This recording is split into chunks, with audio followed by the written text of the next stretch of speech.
Greetings, friends. I hope you're well. It's the last weekend in March 2024, and I'm glad to be done with this month.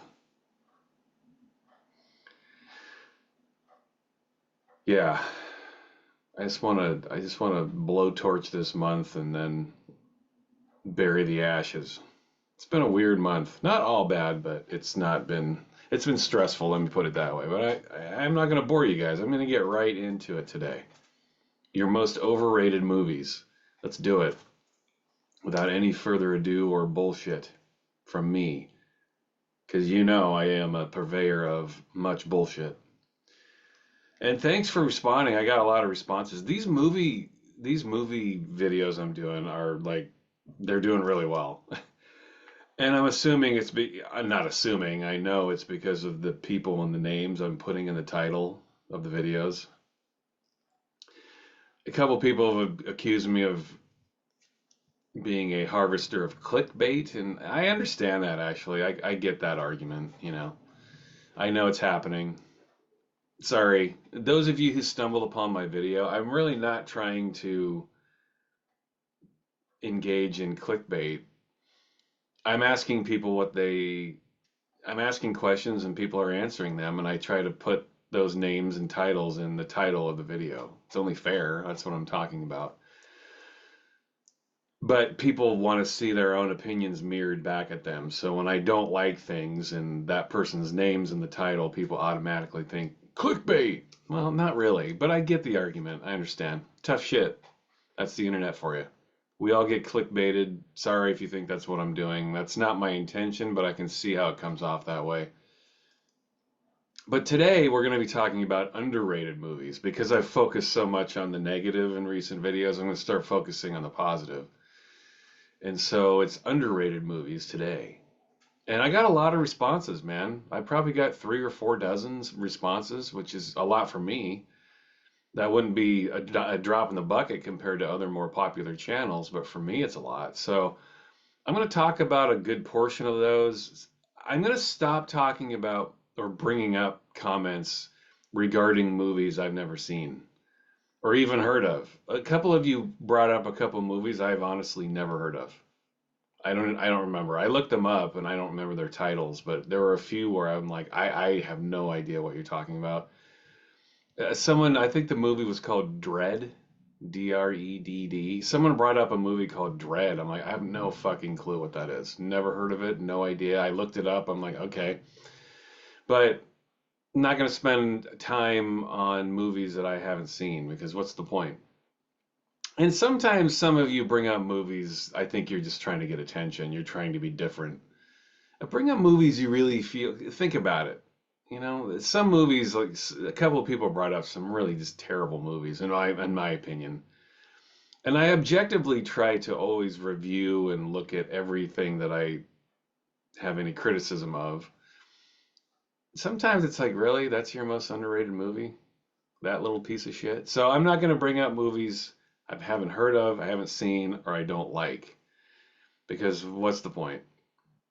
But yeah, a couple of you brought up, or not that I don't like, I shouldn't say that, but there were a few movies that people brought up that I have seen a long time ago, and I thought, I don't know, I'm not going to have any opinion on that, so what's the point in talking about it? So I'll still talk about things I don't like, but I'm going to try to make sure they're movies people have heard of. There's a few of these movies, it was like, come on, guys, you can do better than that. I think a lot of people, not a lot, some of you just want attention. Like, I'm going to mention this movie because it's different and no one's heard of it. And okay, maybe there's another video for that, but I had to disagree with some of your comments. So thank you, though, for those of you who commented. If you don't see me talking about the movie you brought up, honestly, it's because I haven't seen it or I haven't heard of it. And there were one or two that I just didn't have any interest in discussing. So first one up. Now, see, if this was your only inclusion, I wouldn't have brought it up. Superman, Man of Steel. I never seen it. Why would I? Why would I? Why? I have no interest in rewatching superhero movies with new characters and casts. It's zero interest. But you did bring up Brazil, and now you're talking my language here. And this is from Javeli 1203. So, in fact, your comment about Brazil reminded me. By the way, Brazil's one of my all-time favorite movies, if not my all-time favorite. When people ask me what my all-time favorite movie is, my mind always automatically goes to Brazil. It just does. This movie means so much to me. And in fact, when you mentioned Brazil here, and I think someone else mentioned it too, and I'll get to that, I did a video review, a YouTube video review of Brazil about 3.5 years ago when I first started my channel. I totally forgot about it, and I'm going to post it after I do this video. So those of you who are interested in watching that, I did a video about 3.5, almost 4 years ago, and I don't know why I set it to private, and I still have it in my, I still have it in my channel archives. It's still there, but I never made it public. I don't know why I didn't do that. I made it, stored it away, and I went on to the next video and totally forgot about it. So I do like a 40-minute dissertation of Brazil. So I'm sure hardly anyone would be interested in seeing that, but I will post it after I do this video because I just forgot I had it. But Brazil is overlooked, and that's what Javeli 1203 says. This reminds me of when I talked about underrated albums.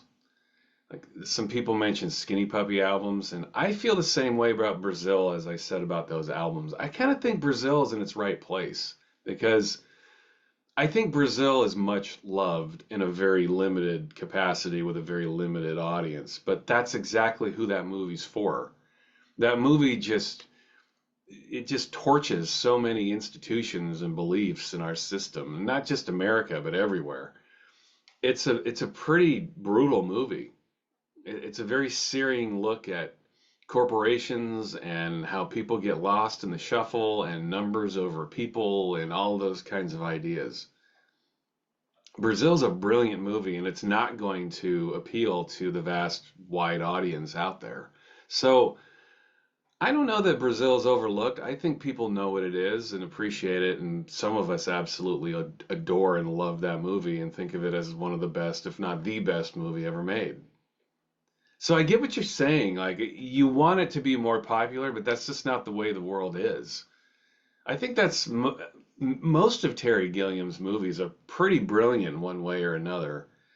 Brazil just kind of it's obviously his best movie in my opinion. Someone else brings up another one of his movies too, which is brilliant, but I don't know. I think Brazil's in its right place. If it was popular to more people, then it wouldn't be doing something correctly, you know? It's an incendiary tale on modern society. And because of that subject matter, it's not going to be popular. And that's why it's brilliant. Anything that's going to be overtly popular, it's going to be missing something, it's going to be vapid in some way. It's going to be overly sentimental. It's going to appeal to the vast, wide audiences. And if that happened, it wouldn't be as good as it is, right? Brazil's brilliant because it's just so politically incendiary towards so many institutions that there's no way it could be more popular. So yeah, it definitely turns a lot of things on its head, and I love Brazil. Thank you for bringing that up. And I will post my Brazil video after this, so all four people who are interested can watch it. Here's one that came up a couple of times. Cloverfield, what's up, man? Alien 3 popped up a few times. I don't know. I never loved that movie. I kind of feel that way about most David Fincher movies, actually. I feel his movies are just total eye candy. They're really you can't stop watching a Fincher movie, even if you don't like the story or you don't like what's going on. It's kind of hard to take your eyes off a Fincher movie. It's just total eye candy. His stories that he deals with are never that well, I shouldn't say never. Sometimes the stories he handles in his movies are kind of boring to me, but he's got that talent to turn it into something much more like Social Network. I mean, basically, Social Network is about Facebook, obviously, and it's a bunch of pouty little kids fighting, and It's about Mark Zuckerberg being a sociopathic nerd, and most there are a lot of people like this. So the subject matter isn't that fascinating to me, but he made that movie watchable. That's the kind of power he has as a director. I will say I love Zodiac. I think Zodiac is his best movie. I'm a sucker for serial killer stories, man. I mean, who isn't? And that's arguably the most fascinating of all time. I mean, the Zodiac murders are still unsolved. I mean, almost 60 years later, people still don't know for sure who did it. So Zodiac's a great movie. Alien 3, I don't know. Okay, I mean, if that's your choice, I wouldn't agree with that. Alien 3 was kind of tough for me to watch, not because it was. When I say tough to watch, I'm not saying I was offended by it or the violence was too much or isn't too intense. I love that kind of shit. I just thought it was kind of boring. Kind of a one-note movie, maybe. It's not bad, but it's definitely, I wouldn't think to put that on my most underrated. But a couple of people said that. So, and when I say that, I mean Alien 3. A couple of people had that as their choice. Wouldn't be my choice, but yeah, I felt Alien 3 was, I don't know, it was like Fincher trying to solidify his place as a director because it was was it his first movie? It's one of his first movies. He was directing videos before that, and then he music videos, and then he went and did that movie. I don't know, not my favorite, Alien 3. I've only seen it a couple times. I've seen the first two Alien. I mean, I've seen Alien probably 500 times in my life. I've seen Aliens maybe 100 times. I love Aliens too. Alien 3, not my favorite. I kind of enjoyed Alien Resurrection. I thought it was so goofy and over the top that it kind of worked. And to be honest, I haven't seen the new, what is it, Prometheus or whatever. I haven't even seen the new Ridley Scott Alien movie. I saw the trailers and I watched a little bit of it and I just was like, I can't do it, man.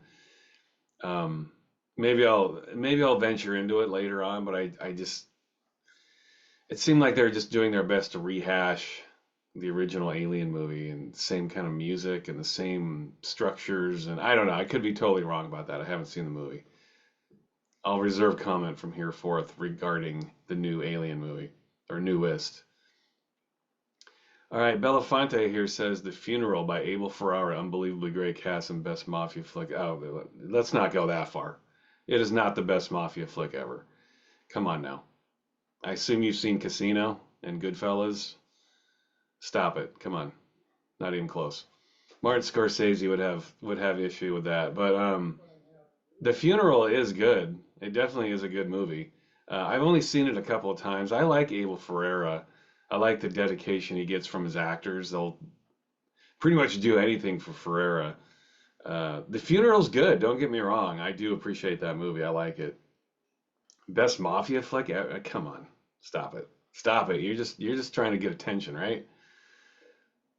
Okay, here's one that will get me going a little bit. My instinct is to mention a smaller movie that few people have heard about by a little-known filmmaker, but I think for the purpose of the video, I'll pick one by a well-known director. I appreciate that. Thank you, Daveski. Thank you. My choice would be Radio Days by Woody Allen. Love letter to the golden age of radio. Um, I have to say, I generally think that Woody Allen is one of the most wildly overrated writers and directors. I cannot stand him.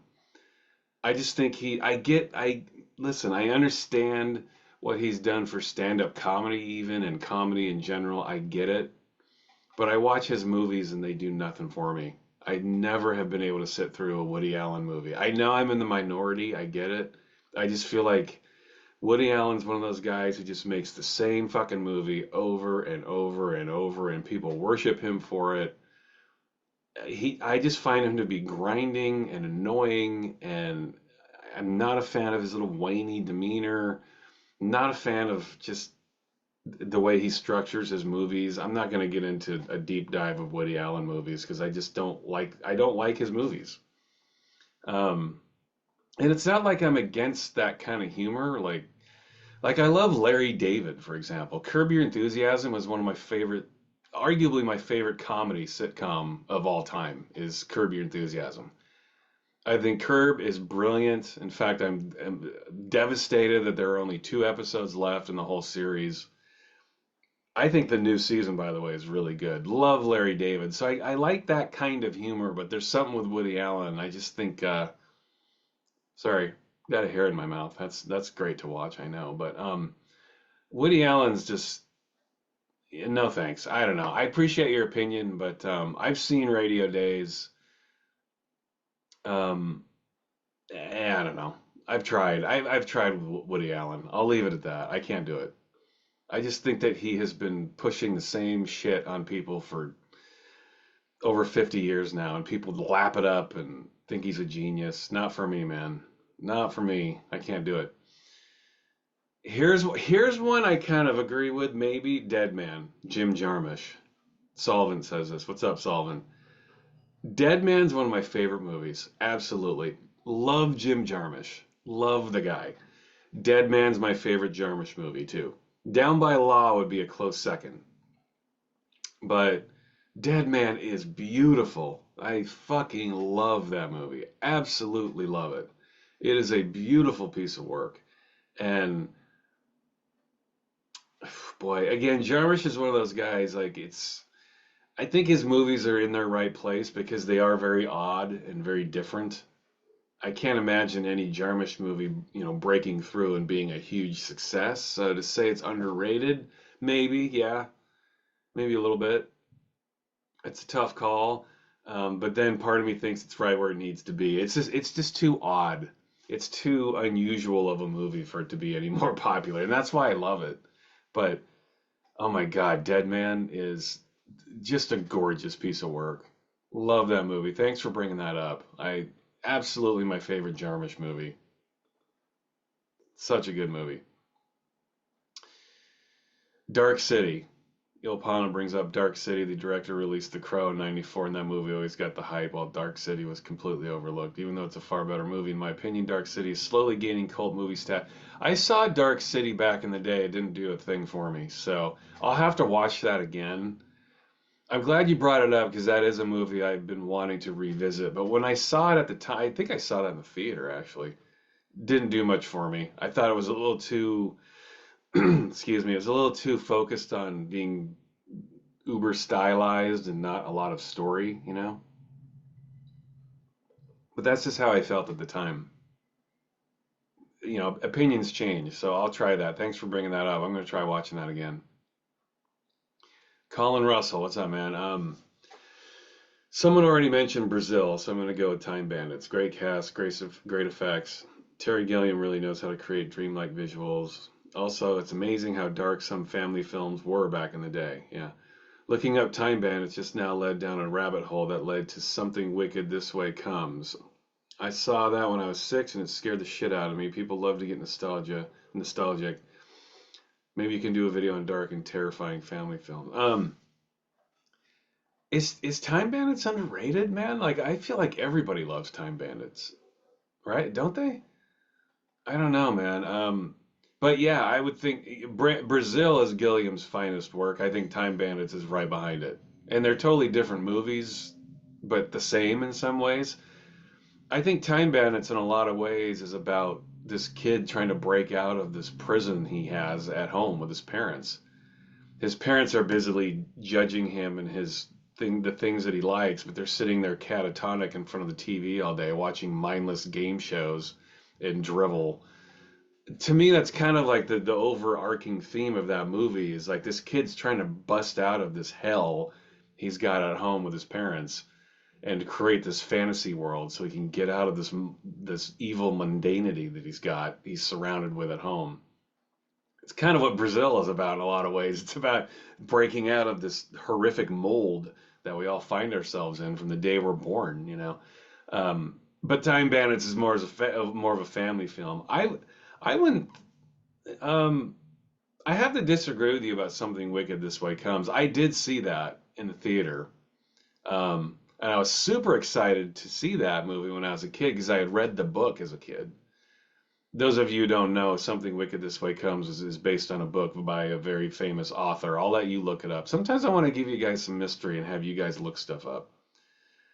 It's a very cool book, but the movie left me flat. Jonathan Pryce is in Something Wicked This Way Comes, by the way, as he is in Brazil, and a couple of others. Terry Gilliam. Terry Gilliam likes Jonathan Pryce. He pops up in some movies of his.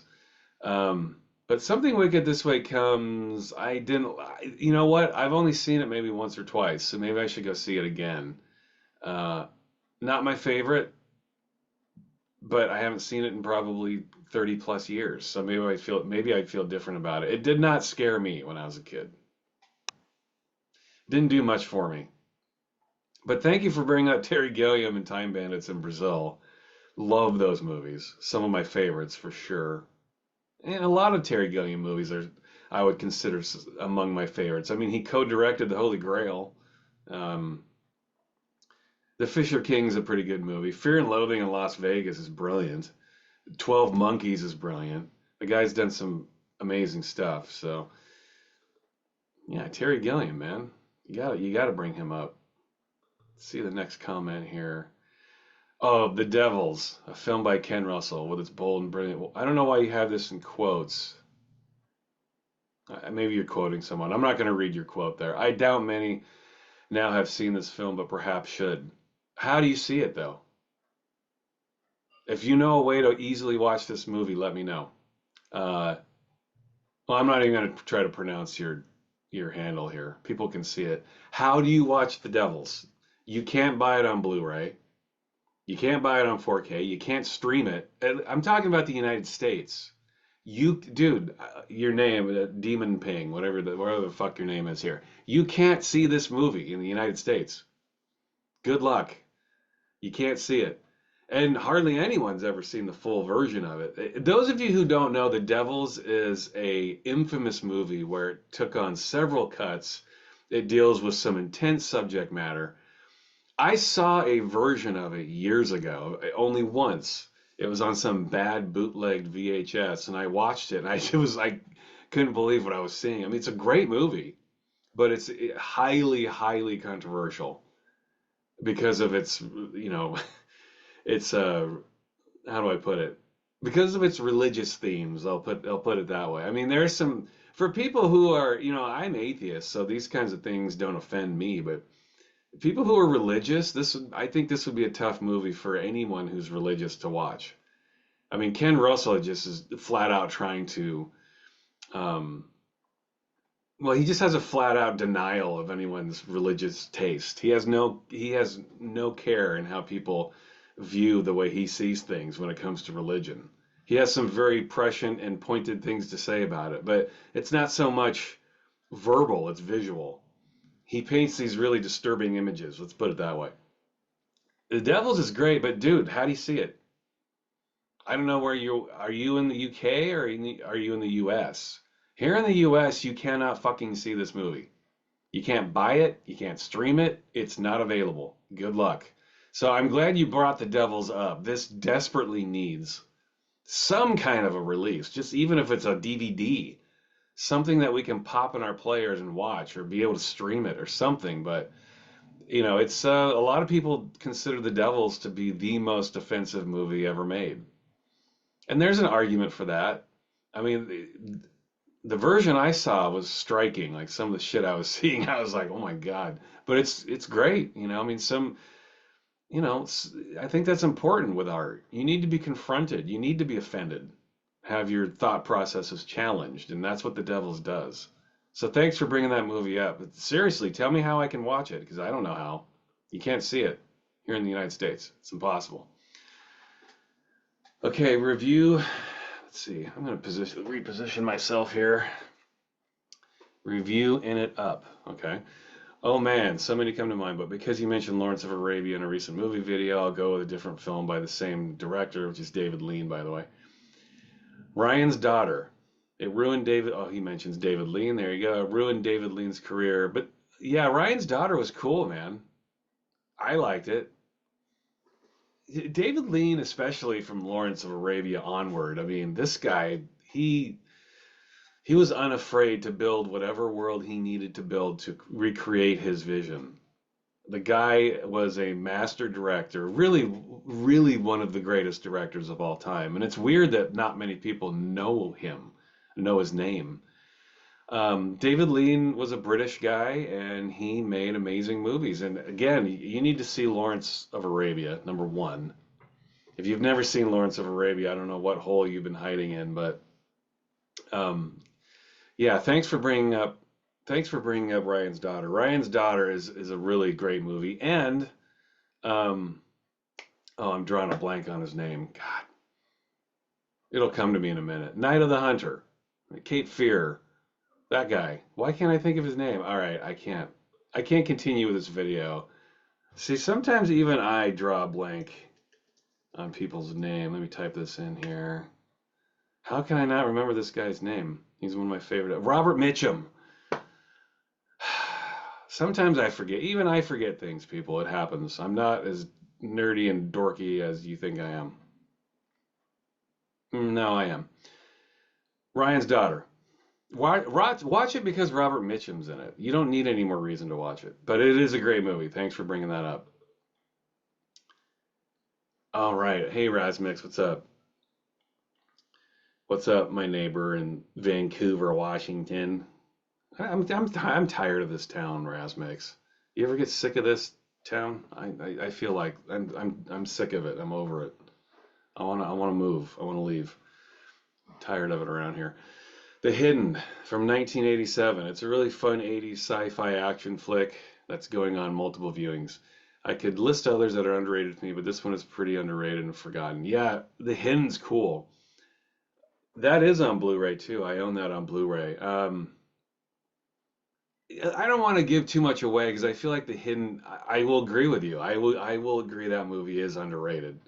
I do think it needs to find a bigger audience. And I want to leave some mystery here because I totally agree with you. This is an underrated movie. People go watch The Hidden. That's all I'm going to say. It is a very fun movie. I think I saw that in the theater too. I don't know, I was like 13, 14, I don't know, 13 years old, and I was very impressed by it. It was like, God, that's a really cool movie. Well, go watch that, people. If you've never heard of it, never seen it, The Hidden. I agree with Erasmix on that one. Caffeine Club, what's up? A couple of people have mentioned this movie, by the way, Frailty, directed by and starring Bill Paxton. Sorry, I can't talk today. It's a terrific horror thriller that keeps you guessing as to what is going on throughout the film. I agree. I remember seeing that movie in the theater, mainly because Bill Paxton was in it. I mean, Bill Paxton, man, I love that guy. He's in a couple of my favorite movies, like One False Move. Amazing, amazing movie. Um, I've only ever seen Frailty once, so I'm glad you mentioned this, and somebody else mentioned Frailty as well. I've only seen it one time, but I remember very much enjoying it, so I'm gonna go revisit that movie. Thank you again for bringing that up. People, if you haven't seen Frailty, go watch it.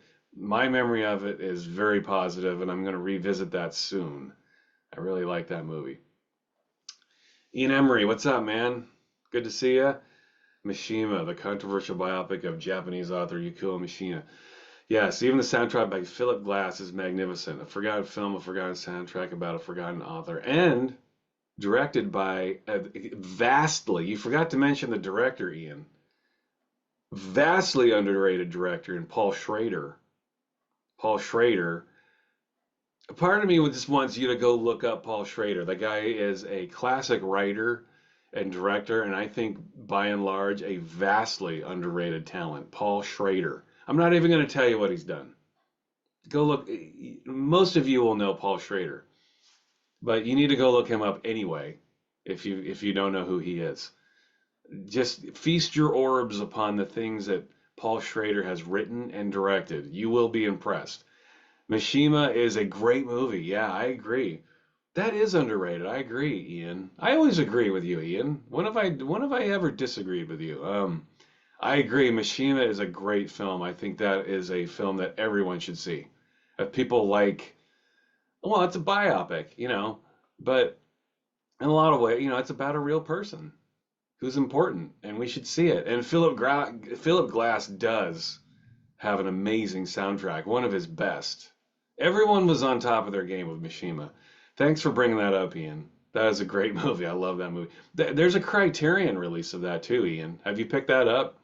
There's a Criterion Collection edition of that, and it's loaded, really cool bonus features, and it's a nice presentation too. Here's one.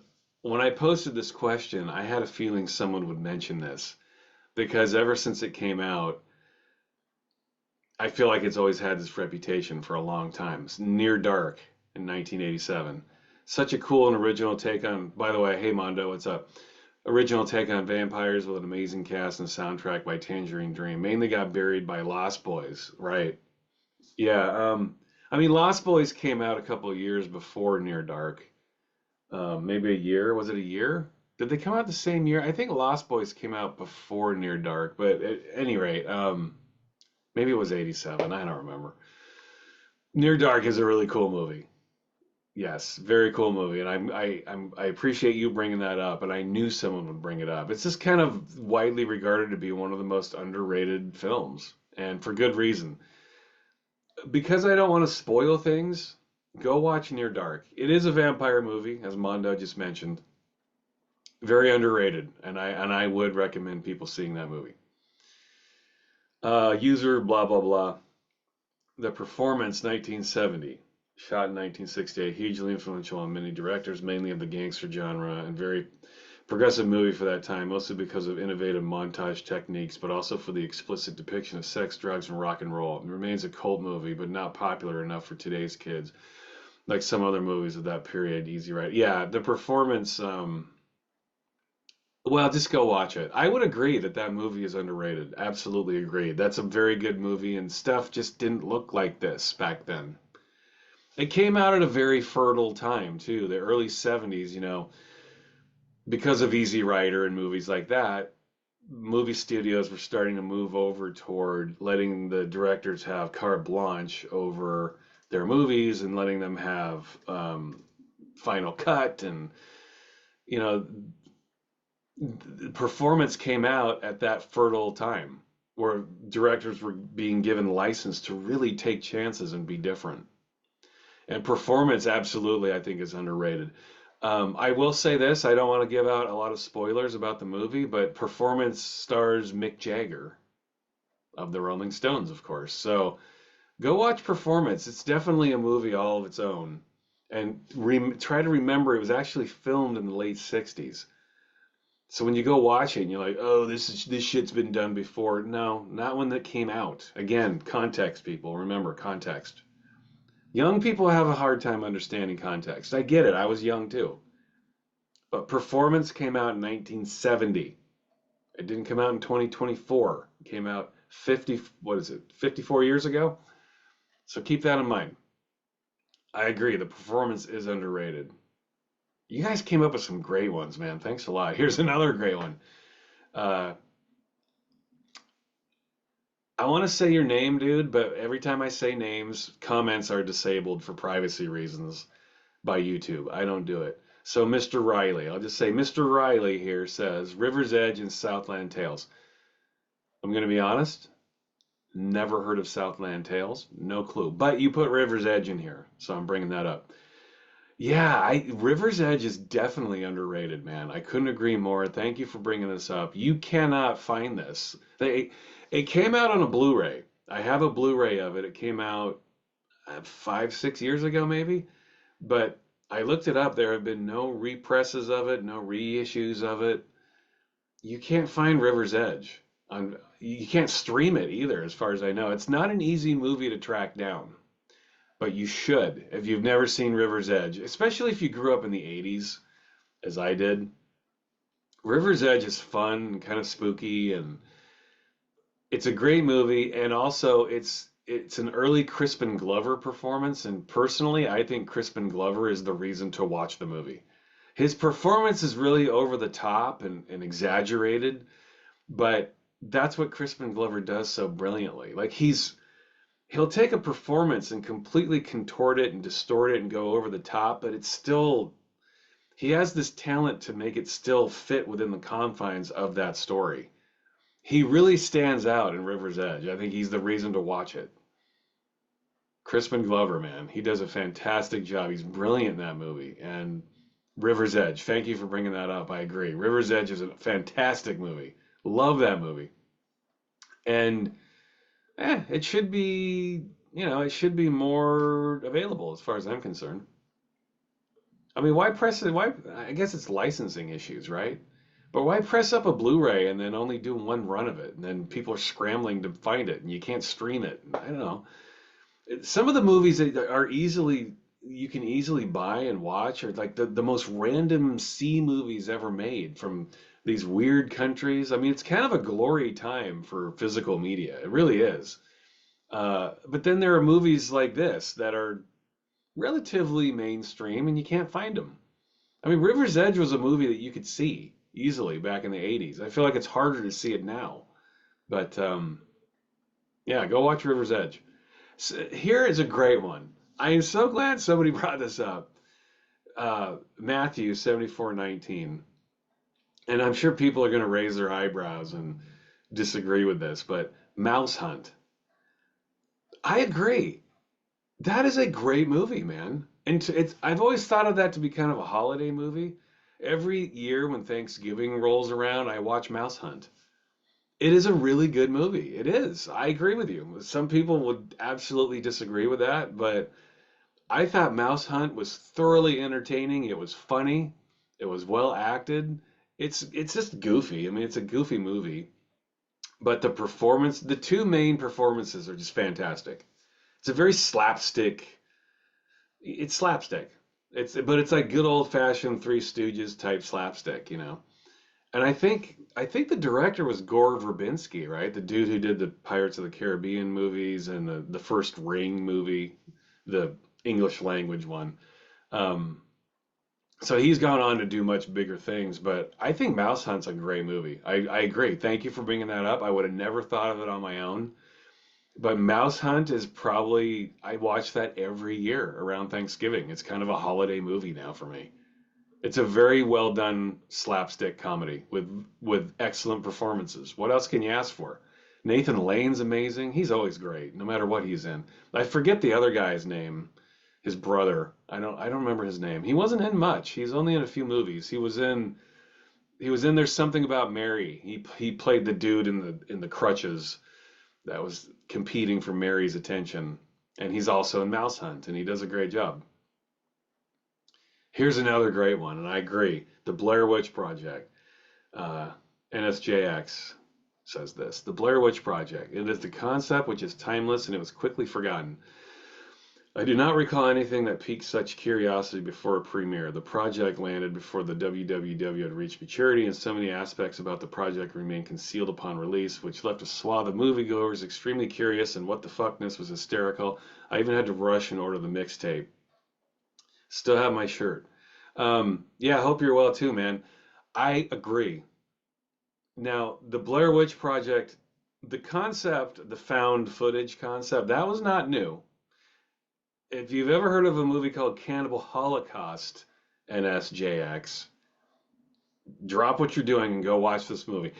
Cannibal Holocaust is kind of a hard movie to recommend because it's fucking brutal, man. But that's a found footage movie, and that came out, was it 1980? Late 70s, early 80s. So Blair Witch, the found footage concept was not new. But Blair Witch just kind of reinvented it and they reminded people that it existed.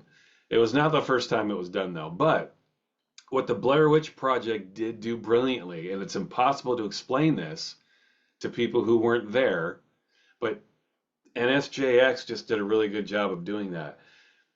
The Blair Witch Project was one of the first movies, if not the first movie, that really used the internet to promote itself. I'm talking about a movie, not so much music or something else, but the Blair Witch Project really used the internet to create this mystery around the film. And they had a website. You clicked on the website. It looked like they were trying to make it look real, like these people went disappearing in the woods. And it was like, come see the movie to see the real story. It was the hype machine. That's what Blair Witch Project did. It was unprecedented at that point. Blair Witch Project created this online hype machine. And we know they exist now, okay? I know. We're in the year 2024, 25 years later, exactly. 25 years later. Blair Witch did something that had never been done. It was unprecedented. They created this huge hype and hysteria on the internet about a movie. And there were lines going out the door to see this movie. And I was in one of those lines. And I remember I went with my girlfriend at the time and a couple of friends, and I can tell you people fucking loved that movie, including myself. I know people hate the Blair Witch Project, but if you were part of the hype, if you were looking at the website, if you got sucked into the world, it was all part of it. It was a very magical time for this movie. And apart from that, I do want to mention the Blair Witch Project is a great fucking movie. I don't care what anybody says. Of course, you can look back on it now in hindsight and be like, oh man, they just have cameras and filming themselves. You didn't see shit like this back then, okay? You just didn't see it. And the three main characters in the movie are all great, man. The way they interact with each other, the dialogue, the way it's directed, the fact there's no music, it's just like it's found footage. It's like look at these guys interacting with each other, nothing cueing you. You're just watching shit happen. Like the scene in the tent when you hear the kids giggling outside, and I mean, it's a freaky movie, man. I still watch it to this day and get kind of freaked out. And I've said it before and I'll say it again. The greatest horror movies ever made are about what you don't see. It's what you're not seeing. It's not the shit you're seeing. It's not all the bullshit that CGI brings. It's about your imagination. Who is that outside my tent giggling? Sounds like a kid, but then it sounds like a witch. Sounds like a demon. What is it? I don't know what it is. You never get to see what it is. And that is the ultimate brilliance of the Blair Witch Project. The hype machine, the movie, and then you don't even see a fucking thing. And then Blair Witch Project just drops the mic and walks away. That's brilliant filmmaking. Blair Witch Project. Thank you for bringing that up. I couldn't agree with you more. I love that movie. And it was so fun to see that back in the day. Home Studios. I think you're my neighbor too, right? Aren't you here in Vancouver? Are you like me and ready to get the fuck out of here? I've been here my whole life, man. I mean, I've lived other places, but I'm just kind of over it. You know what I mean? Maybe you guys haven't been here your whole life. I have. I'm over it. And don't you look forward to those tolls on the I-5 bridge? That's going to be fun, isn't it? Yeah, I hope you don't work in Portland, guys, because that would suck serious ass. Okay, anyway, home studios. I'd have to say the first film that springs. Oh yeah, okay, I remember this. First film that springs to mind when asked this kind of question might be Soderbergh's The Limey. It's a movie that I watch often. I agree. The Limey's cool. And Soderbergh's one of those guys that I'm very hit and miss with. Like sometimes I watch his movies and I'm just like, man, this is just stupid. But I guess I respect that about him. He tries different things. His movie making is a little like Fincher to me. Like it's eye candy, a lot of it. But the majority of his movies, I'm not that fond of. I don't know. I think he's generally overrated. But The Limey is one of his best. I really like The Limey. I really like Aaron Brockovich. I thought he did a pretty amazing job with that movie. It is based on a real person, but I think generally that's my favorite Soderbergh movie. Maybe is that probably not underrated. I mean, Julia Roberts is in it, but I was never a big fan of Julia Roberts, but she crushes it, and Aaron Brockovich and Albert Finney is amazing. But The Limey, like you say, Terrence Stamp's performance is perfect. Yeah, how good is Terrence Stamp, man? Just he doesn't make a bad decision in that movie. So I agree, The Limey. If any of you have not seen this movie, go watch it. It's brilliant, absolutely brilliant. And Liz, what's up, girl? Liz, I again couldn't agree more. This movie is insanely underrated. That's right, I'm saying it. This movie is fucking crazily underrated. And Liz, as always, thank you for bringing this up.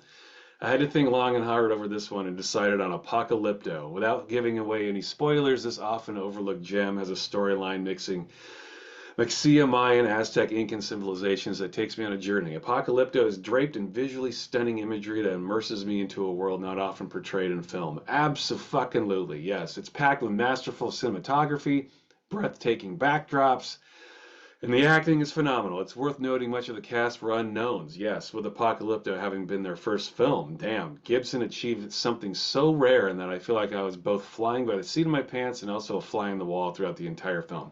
I cannot deny the brilliance of Mel Gibson. He's made some of my all-time favorite films. Like him or not, Apocalypto is a fucking visual masterpiece. I couldn't agree more, Liz. When I first saw Apocalypto, I was so fucking impressed. I couldn't believe it. I saw it in the theater. A friend of mine recommended it, and I trust his judgment. But Mel Gibson, he's obviously a great director. He's very talented, but I didn't 100% trust his abilities to like he did Braveheart, and I wasn't a huge fan of Braveheart, and I Mel Gibson, we all have a feeling of Mel Gibson, right? We all think of the things that he's done that are bad, but when you put that stuff aside and you look at his acting ability and his directing ability, I have to say I'm a fan of the guy. I like Mel Gibson. I don't have to think of his personal life to like what he does as an artist, and I think Mel Gibson is supremely talented. He's a great actor, and he's even a better director. So he might be at the list of people we love to hate, but you can't take away the guy's artistic ability. And Apocalypto is him at the peak of his directing powers. Apocalypto is a fucking beautiful movie for all the reasons Liz just mentioned. And Liz, thank you again because now I don't need to mention these things. Apocalypto, it blew me away. When I first saw that movie, I was so fucking impressed. And honestly, Liz, I was thinking about mentioning this. It's the second time you've done this, by the way. This is why I love Liz and her comments. This is the second time you took one of my possible options out of my mouth, and that's a great thing. Thank you for doing that, because Apocalypto flashed through my mind when I was thinking about what my choice would be. This movie, it's filled with people you've never seen before. They all do an amazing job. The cinematography, as Liz mentioned, is amazing. It's breathtaking. And what's so cool about this movie is it's about nature. It's about the way Mel Gibson takes these natural mysticisms and applies it to, especially the end of the movie. The movie's a revenge tale, really, at its heart. But the guy who's taking revenge, it's not so much him. It's he's using nature for his revenge. And that's what's so fucking beautiful about this movie. And again, like Liz mentions, it's Mexia, Mayan, Aztec, Incan civilizations. It's also, it's about their background, about their beliefs, about a lot of their mysticisms. And Mel Gibson is totally true to that. He didn't want known people. That's the key to these fucking movies, y'all. Mel Gibson was smart enough to take these random people and real people that exist in this cultural reality to this very day. He took these people, Mexican people, South American people, and he put them in a fucking movie and he let them do it. And they crushed it. We didn't know who they were. We had no clue. But here they are acting out this vision that Mel Gibson had. And fucking A, it's a great movie. If you haven't seen Apocalypto, just put aside what your expectations and your judgments are of Mel Gibson and watch the fucking movie. It is a brilliant movie from start to finish. And it's one of those movies that just gets better and better. And by the end of it, you're just out of breath. You're like, holy shit, what did I just watch? This is one of the greatest movies I've ever seen. I agree, Liz. This movie is underrated. This is like the only reason it's not rated more, I think, is because it's a bunch of unknown Mexican, South American actors, right? If there's fucking Bradley Cooper running around the fucking jungle, it'd be a huge hit. But Mel Gibson was like, fuck that, I want to do that. No, I want real tribal people that live this life in this fucking movie. They need to have the same blood as these characters. Otherwise, what's the fucking point? This movie's a beautiful movie. I love Apocalypto. It's absolutely become one of my favorite movies. You can hate Mel Gibson all you want, but you cannot deny the guy's genius when it comes to being an artist. Mel Gibson, you know, he's a different fella. He's just a different kind of fella. And in my opinion, it's just an opinion, but we need to get over our hatred of him. I think he's paid the price. Hollywood's been letting him back in anyway, slowly and surely. He made Hacksaw Ridge, which was a pretty good movie too. Um, I think there's a time period with these things when someone fucks up on such an epic level, they kind of get blacklisted, and then they do their penance, and then they come back. And I think Mel Gibson's on the upswing right now. I think most people generally agree that he has paid his price, and he should have paid a price to some degree.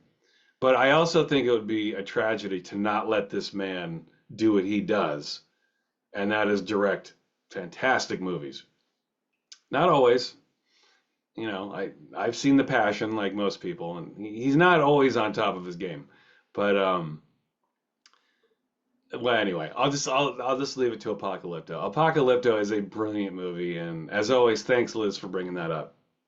So those are the comments. 50 minutes in. Wow, it doesn't seem like I've been sitting here for that long. I could talk forever about movies, man. But my choice, and I'll get right to it. And I feel like this movie might be in its right place. But I also feel like every single person I've ever told about this movie not only hasn't seen it, but they've never even heard of it. And that surprises me because the people that I watch film with and talk about film with know their shit. And they know plenty of stuff that I don't know. But I've asked most people I know if they've ever seen it, and they're like, no, I haven't heard of it. My choice is The Rover, starring Guy Pearce and Robert Pattinson. Have you guys ever seen The Rover? If you haven't, drop everything and go watch The Rover. I am a huge fan of movies that deal with dark subjects. I just love them. I love movies of all types and shades and colors. I have friends who think that I only like, deep, dark, twisted movies, and I do. I love those movies, but I love all kinds of movies. But I do think The Rover could use a bigger audience. I looked it up and I looked at its box office when it came out. It's been out for like a decade and it didn't make any money. Nobody ever heard of it. I ended up seeing it somewhere. I don't remember where I saw it. I saw it within the first year of its release and I was fucking blown away. It just, when you see enough movies in your life, which I have, it's really hard to have a certain genre and a certain world and certain characters do new things. Because let's face it, everything is derivative of each other. In movies, I don't know that there hasn't been a truly original movie that's changed the shape and scope of how we view films since 2001. It's been over 50 years since that really happened. So it's tough. So all you can do is take what you know about movies and try to twist it or distort it just a little bit, and that makes it worthwhile because it's really hard to do, man. You know, films have been going for people have been making films for over 100 years now, or about 100 years. So it's tough to do something new. Everything's derivative of each other. The Rover is basically an apocalypse tale, but it manages to. You have to watch the movie all the way up to the end. I'm not going to give out any spoilers, but you've from the very first moment paid close attention to what Guy Pearce is doing and what his possessions are and which possessions of his are getting taken. And then make sure you watch it all the way to the very last moment.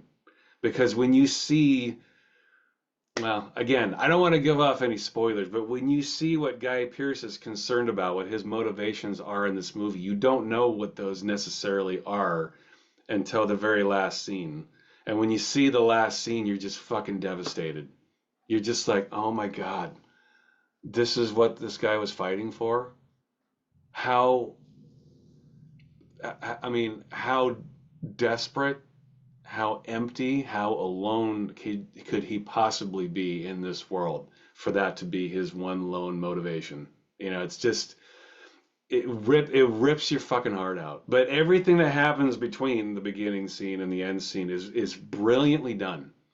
I forget the guy. I forget the guy's name who directed it. I should know it. I'm pretty sure it's an Australian film. Um, but watch The Rover. It doesn't matter if you know the director's name or who wrote it, in my opinion. It's one of those movies that you have to watch and just let it take you over. It's a hard movie to watch. It's a brutal movie to watch, but Guy Pearce is fantastic, and Robert Pattinson. I remember when I saw The Rover a decade or so ago, I thought Robert Pattinson was the dude from the those teeny bopper movies, the Twilight. I thought, oh, it's him. All right. Okay, I like Guy Pearce, but I got to sit through 2 hours of fucking Robert Pattinson, really? The Rover was the movie that made me a Robert Pattinson fan. I was like, oh shit, this dude can act. This guy's got the goods, man. And I can see why he's trying to ditch that Twilight persona, and he's done it by now. He's done enough movies where he's shown us what a brilliant actor he is. The Lighthouse is another great example of his power as an actor. The guy's a fucking great actor, but I didn't know that prior to The Rover. When I watched The Rover and his performance, I was like, oh wow, this guy's good, man. He is every bit as good as Guy Pearce. The relationship these two guys have in this movie is really phenomenal, and it's a brilliant movie. Watch The Rover if you haven't seen it. And if you've seen it, go watch it again. But I was so impressed when I watched The Rover, and the ending just took the wind right out of me. I was like, oh my God. I mean, it just so much transpires from the first scene to the end scene, and then when you see what it was all about, you're just like, oh, it's fucking brutal, man. And that's hard to do in a movie. I'll go back to what I was saying before. If you are a fan of horror movies and you're a fan of apocalypse movies and you're a fan of dystopia movies, movies about some weird dystopian future or some a dystopian past or sci-fi like I am, it's hard to shock me. It's hard to emotionally move me. And I was at the end of The Rover. At the end of The Rover, I just was like, oh my dear God. Brutal. Brutal. Heartbreaking shit. So my choice, The Rover. I hope you go check it out. Guys, thank you so much for watching. Thank you so much for your comments. These film videos have been doing pretty damn well. Again, it's all about who I put in the title, man. YouTube is what it is. It's what you put in the title. People, humans just click on things they know. And so I don't know what I'm going to put in the title for this one. I'll have to think about it because I want to put names and titles that you guys bring up. Like I won't put The Rover in here because that's my choice. I want to put your choices out there. I think I'm going to put Apocalypto and Mel Gibson in the title. That'll probably bring some people, right? Um, but yeah, Apocalypto too. Jesus, what a beautiful movie, man. In fact, just talking about it, I want to go watch it. I might break my Blu-ray out tonight and watch Apocalypto. All right, as always, people, I love you. Thank you for watching. I'll talk to you next time. Goodbye.